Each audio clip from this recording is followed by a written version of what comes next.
danna subscribe sannan kuma ku danna ƙararrawa domin sanar da ku sababbin shirye-shiryenmu da zarar mun ɗora. Breka, ina so mu ɗanyi wani interview ne da kai.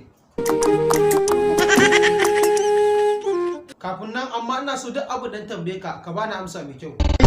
Na halin taka zanayi. Yawwa haka nake so. Amma kafin nan, Momi Gombe, bari na baki dama. Na ji daɗin hakan ƙwarai. Okay, takaitaccen tarihin soyayyarki da Hamisu Breka nake so ki ba. Ba za na manta wata litinin baranar za na je makaranta. Okay, ina jinki. Na cikin zamana a gefe ban san menene saurayi ba. To, kamar ya?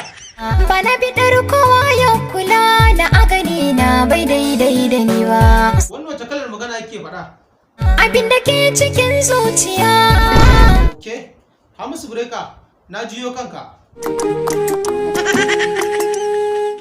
Tabbatar min da duk abin da zaka faɗa min ba juyayyar magana ba ce irin ta Momi Gombe.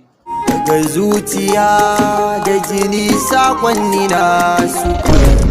Okay, kai din ma faɗa mana takaitaccen tarihin soyayyarka da Momi Gombe.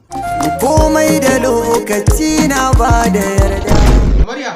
Ana gacin hamana. To. A to maganar babba ce. Dole akwai abin da yake faruwa.